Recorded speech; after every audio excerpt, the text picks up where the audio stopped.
I was working, this was years ago, I was working with a guy who was dying of AIDS. I went to his home, and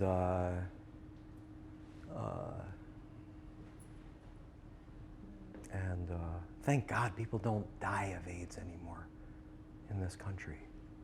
Yeah, back then it was a plague. Oh my God, everybody was dying. So I was working with this guy who was dying of AIDS, and I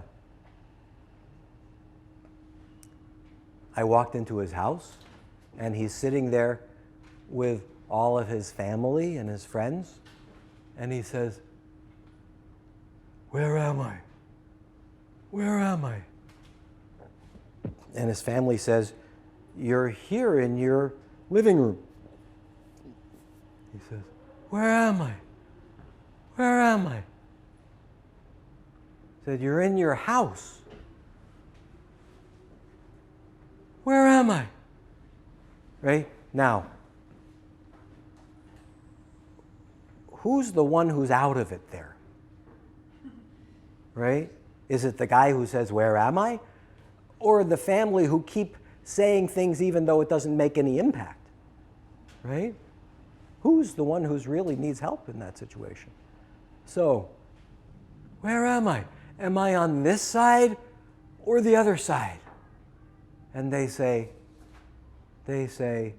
"Oh, you're in Northwest Portland.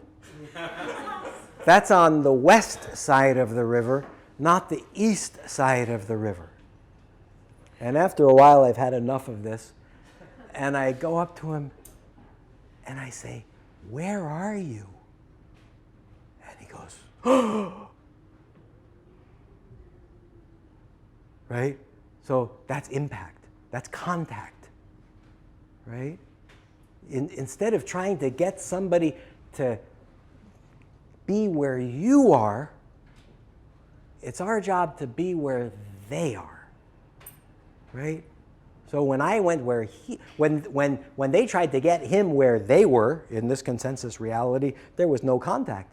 But when they went where he was, then there's contact. Or when I went where he was, then there's contact. I said, "Where are you?" He went, "Oh."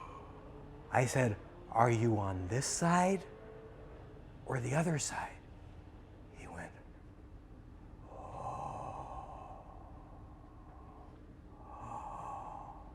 "Oh." And he stopped asking the questions. A couple of days later, he was on that side. Yeah.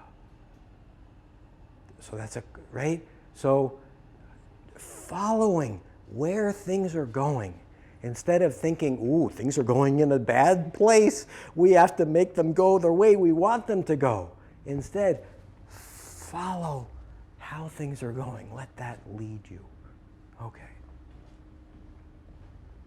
Going in the direction of the flow instead of against it, even if that means going in the direction of the disturbance.